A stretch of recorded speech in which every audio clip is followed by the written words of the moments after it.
안녕하세요. WMH 채널입니다. 일본 정부는 인도와 인도네시아, 베트남과 말레이시아 등 4개국에 군수 장비를 수출하기 위해 방산업체를 종합상사와 연계해 수출을 도모할 것이라고 보도되고 있습니다. 요미우리 신문은 12일, 일본 정부는 인도와 인도네시아, 베트남과 말레이시아를 대상으로 방산업체와 종합상사를 연계하여 국산 방위장비의 수출 확대를 도모하는 방안을 검토 중이며 방위장비청은 다음 달 중 종합상사 등과 계약을 맺고 대상 국가인 4개국의 국방계획 및 군비 조달 등에 관한 정보를 수집하여 수출이 가능한 장비 선정에 착수할 것이라고 밝혔습니다. 일본 정부가 수출을 상정하고 있는 방위장비품은 국산 수송기와 레이더 등 비전투 무기지만 전투기와 잠수함 등의 장비도 공동개발 등의 방식으로 수출을 모색하고 있다고 요미우리 신문이 전했습니다. 하지만 일본 정부가 꼽은 인도와 인도네시아, 베트남, 말레이시아 중 가장 시장이 큰 인도는 올해 8월에 무기 수입 금지 리스트를 발표해 일본이 인도 시장에 진출할 여지가 있는지 의심스럽습니다. 10일 타임스 오브 인디아 등 현지 언론에 따르면 인도 국방부는 오는 12월부터 2025년 12월까지 수송기 등 101개 군사 장비의 수입을 점차 금지해 나가겠다고 밝혔습니다. 인도 국방부는 대신 자체 생산을 통해 인도 내 산업을 육성해 나가겠다고 강조했습니다. 국방부가 이번에 발표한 수입 금지 명단에는 수중 음파 탐지기와 수송기, 경전투헬기, 통신위성 등도 포함됐습니다. 라즈나트 싱 국방부 장관은 인도군은 2015년 4월부터 올해 8월까지 이 같은 장비를 수입하기 위해 3조 5천억 루피 규모의 계약을 했다며 앞으로 6, 7년 동안 국내 업체와 4조 루피 규모의 계약을 할 것이라고 밝혔습니다. 그는 이어 이번 조치는 국방 자립을 향한 큰 발걸음이라고 평가했습니다. 앞서 인도는 지난 5월에 해외 글로벌 업체에 자국 국방 산업 투자를 유도하기 위해 지분 투자 제한 폭도 완화했습니다. 인도는 세계 유일 무기 수입국이자 국방비 지출이 4위에서 5위를 달리는 국가입니다.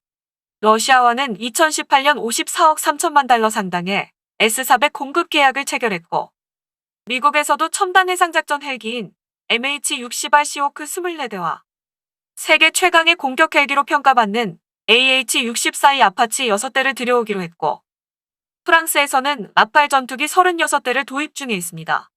또한 인도는 우리나라에서 K9 자주포를 구입하는 등 우리나라에서도 자주 언급되는 주요 무기 수출국 중의 하나입니다. 인도는 이처럼 첨단 무기 도입을 통해 국방력을 강화해왔지만 동시에 주요 무기 체계의 외국 의존도가 심해지고 있다는 문제점도 지적돼 왔습니다. 특히 인도는 최근 신종 코로나 바이러스 사태로 인해 경제에 큰 타격이 생기자 여러 대책을 동원해 자국 산업 육성에 힘쓰고 있습니다. 이런 인도에 일본이 갑자기 자국산 방산 물품을 수출하겠다고 나선 것입니다. 그런데 일본은 수송기와 레이더 등을 주요 방산 수출품으로 선정했지만 정작 인도가 수입 금지한 리스트 중엔 수송기와 레이더 등이 포함되어 있어 일본이 인도에 수출이 가능한지 의문입니다. 또한 목록에 들어있지 않은 방위 장비를 인도에 팔기 위해서는 반드시 현지 생산 또는 오프셋 계약을 요구할 것입니다. 하지만 일본은 자국에서 개발된 무기의 현지 생산을 허락하지 않습니다. 지난 호주와의 잠수함 건조 계약에서 유리한 고지를 점했음에도 일본이 탈락한 이유 중 하나가 일본 잠수함의 호주 현지 생산을 일본이 불허했기 때문입니다. 이런 일본의 무기 판매 방식은 한국에 유연한 대응과는 대비됩니다. 우리나라는 인도에 K9 현지 생산을 허락하였고 인도는 현지에서 K9의 인도 버전인 바지라를 생산하고 있습니다. 한국과 같은 이런 유연성이 아니면 일본이 인도에 무기를 판매하는 것은 불가능할 것입니다. 또한 일본이 방위 수출 대상국으로 삼은 4개국 중 두 번째로 큰 시장을 가진 인도네시아도 일본이 방산 물품 수출이 가능할지는 의문입니다. 일단 인도네시아는 1979년 말부터 스페인의 대표적인 항공기 제작업체인 CASA와 인도네시아의 IPTN이 합작하여 중소형 수송기인 CN235를 생산하고 있습니다. 자국에서 수송기를 생산하는 인도네시아가 일본의 수송기를 구입할 필요는 없습니다.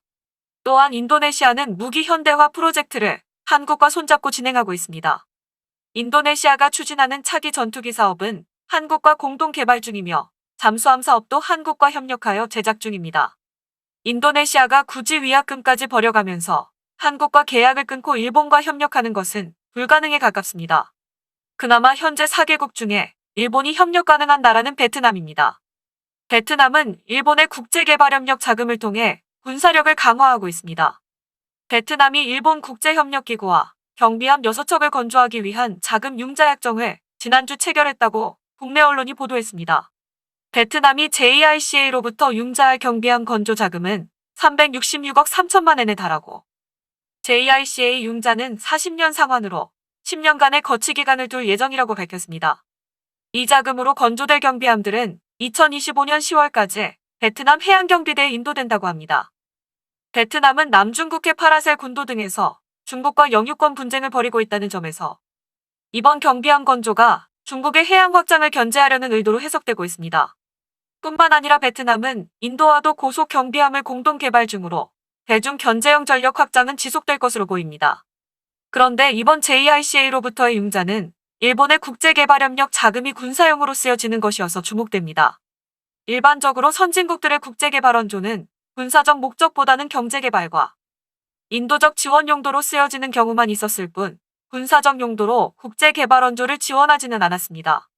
그런데 이번 일본의 JICA 융자의 경우 그러한 관례를 깼다는 점에서 주목됩니다.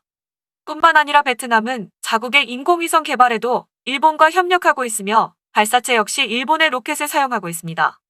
하지만 베트남이 값비싼 일본의 무기를 구입하기에는 베트남의 경제력이 너무 허약합니다. 작년 베트남의 국방비 지출액은 58억 달러 정도입니다. 일본이 베트남과 무기협력 프로젝트를 진행하고 싶어도 진행할 수가 없습니다. 말레이시아와 일본과의 국방협력에 관한 상황은 잘 모르기 때문에 넘어가겠습니다. 일본은 2014년 4월 1일에 기존의 3원칙을 대체하는 방위장비 이전 3원칙을 제정하였습니다.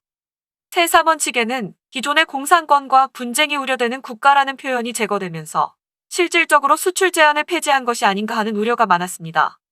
하지만 일본 정부 내에서조차 비싸다고 예산을 삭감하는 일본의 무기가 동남아 국가에서 팔릴 것이라고 생각하는 일본의 정책이 한심스럽습니다. 과연 일본이 생각하는 것처럼 동남아 국가에 일본이 무기를 수출할 수 있을까요? 답을 말하자면 불가능에 가깝다라고 말하고 싶습니다. 이상 마치겠습니다. 시청해주셔서 고맙습니다. WMH 채널이었습니다.